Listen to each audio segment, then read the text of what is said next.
Mu 2003 George Bush adakapanga nkhondo kumene kucha ku Iraq.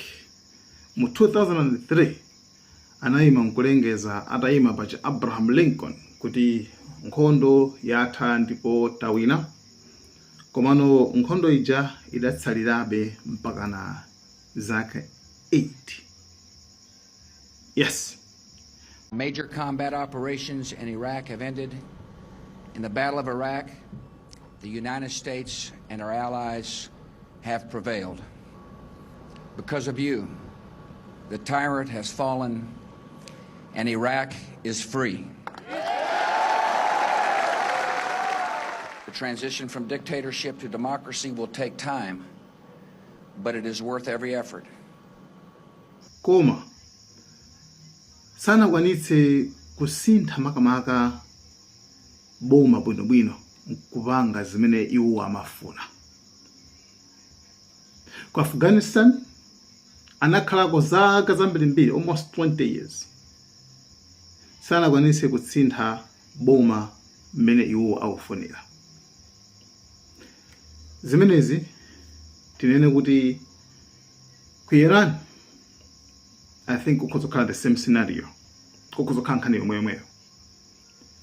Yo atha kuyesetsa kupha, kuba, kuononga ku dziko la Iran, koma kuti apange defeat system ya government, ya governance ya ku Iran, pamenepo ndithu ndi zokayikitsa kwambiri.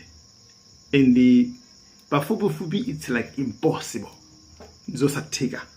It's unlikely possible. So Trump menalengezera dzulo la ndi conference yankhula kwambiri sakusangalala ndi mene Iran yachitira posankha mtsogoleri wina ndi kumapitiliza governance yawo. Koma mapoint akuluakulu a Trump pankhani kuza ndi Iran amakonda kutchula zowinawina choncho. Iwo akuti awina kale kumene ku Iraniko, so meaning kwena kuti a Trump kumbali yawo nkhani ndiya bola alengeza kuti awina. A lot of work, a lot of brilliant work. But we're going to have a much safer world as soon as it's finished, and it's going to be finished pretty quickly. But everybody said the same thing: make sure you win. We will. We've already won in many ways, but we haven't won enough. Komano chimene awina ifeyo makamaka siti kuchidziwa chifukwa angophulitsa ana skulu aja, angophulitsa zibaluni zina anapapa mairani zija, zina zopenta zija, kupha atsogoleri, ngakhale kuti kupha atsogoleri aku Iran sikunasinthe kanthu. Meaning kwena kuti that's, pano ndiri sunamugwetse munthu chifukwa mmene zinachitikira ku Libya mucha kupha mtsogoleri kenako dziko nkusintha. Pene pachaona kuti anasintha ndoti regime change imene anasintha. Komano zimene zachitika ku Iran ndizimzana kuti like private inapanga, like it's like a private inapanga. You and me, we know that private inapanga. It's like muntu inuyo mabwera kugumula nyumba yake, koma after some 10 days nyumba yaje wayimangaso, nkumayendaso bwinobwino, family yake nkumayendaso bwinobwino, nyumba yaje wayimangaso. What have you achieved? Inuyo magumula nyumba yako kuti iye asiyokugona, asiyokukhala pakhale chibwinja. Right? Koma zazuri within 10 days yeje nyumba yaje wamanga awukhaso bwinobwino ndi family yake. Chasala chake inu kumangobwera kumangoti koma iye nyumba yake idakalipo.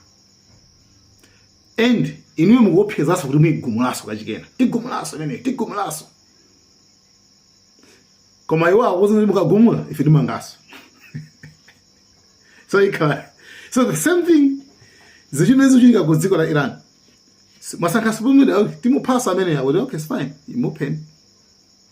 Mukapha it's fine if it is tibwezeretsa pakhala ka government ka short time ka temporary mina abangira muja kana kusankhaso winaso choncho ndeyiniyo mpaka nalita muzikhala mupanga zimenezezi. So iyi ndiyosiyana ndi kwinako kumene amapangako, koma still I think at Trump ayizindikira mwachangu kuti zeni zimetopetera kusi zitheka. That's why my statement akungosintha tukachesa ma nuclear threat kenako iye tukasintha boma iye kenako iye kumano tufuna zoti ifeyo kumene kuti uone kuti pangabanji tufuna munthu oti tizivana naye bwinobwino kumene koko zonse sizinagwirebe. Boma likupitirirabe, mabomba akupitirirabe. Lero UAE inalandira ma 9 missiles 30 kuti drones. Ku Bahrain chimodzimodzi kuna password aso zithu zake afterwards ma video zake ndamino. So the thing is at Trump azindikira mwachangu no singagwire. That's why mu statement ya Trump akuti tawina, koma tufuna kuwina kwambiri, kuwinaso tufuna kuwinaso kwambiri, kuwina kuonjezera, koma kuwina tawina. Do you think kuti kuwina kunde, I mean, what is that? So meaning kuna kuti trick imene afuna ziwiza hapa ndi trick ya ndani ya George Bush yobanga declare kuti nkhondo itawina 2003 koma nkhondo chabe nkutsalabe mpaka na zaka 8 kusiya asilikali amene kucha. So the idea yorumiza asilikali ku dziko la Iran, I mean, it's unlikely possible. It's like impossible kwambiri. I mean, ndio sabira. Chifukwa kumene kuchako akatikitako. Chabwino. Tilowe ku Netanyahu statement yake akuti saanati makamaka saanati Iraniko kupanga zinthu like saanati kuti chifukwa chonena kuti pani madera ena ake amene akufuna aphunzitsidwenso. So wina nkhondo akufuna kuyikokabe, koma wina akuona kuti wawina kale.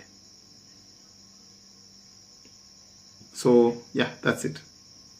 Koma tinenenso pano kuti Iran makamaka focus yaikulu tsopano yamba like focus yaikulu kwambiri panopa, ngakhale ma missiles akhangata acheperako wezi, ngakhalebe anakutumuladzana dzulo, anakutumula kwambiri, komabe lero libe anakhangata achepesa wezi, koma nkhani ndiyakhoza ndi pa Strait of Hormuz kumene atseka, kumene kupangisa kuti mafuta tsopano akwere and anthu adzimva kuwawa kumbali khoza ndi economy.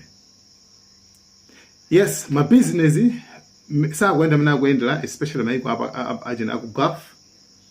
Komanso, I mean, zinthu zayiminatu sizikuyenda. Pameneso Iran yagwira koso. A Trump anapeka statement yopyeza kachikenaso kuopyeza nako mopyeza ndithu. I don't know why Trump sangongunyama koma kumapita kuopyeza kumopyeza anaopyezaso akuti ayipene pachapo ufunika Irani isamakhaleponso makuti ezambiri mbiri tiwammenya kwambiri and maoti tiwammenya kwambiri sikuti ndachilendo yayi walopa yangusanduka nthano. That's it. Secretary of War lero anaiso ndi press briefing imene ndithu anayankhulaso kuti leroli akuti afuna amenye Iran kwambiri, kuyimenya kwambiri. Yes, zimene iyeyo akutero. By the way, nkhani zonse ziti ndiyang'aneni ku South Africa pamene ndithu Cyril Ramaphosa anapita ndithu ku Brazil, kumene ndithu kumene kujakonso president wa ku Brazil ndi Cyril Ramaphosa anayankhulanaso zina zakeso zodabwisa wezi. Anayankhulana kuona kuti my friend, panopa kuli chiopsezo tikhoza kumapangidwa ataki kupangidwa invaded. South Africa isamale kwambiri.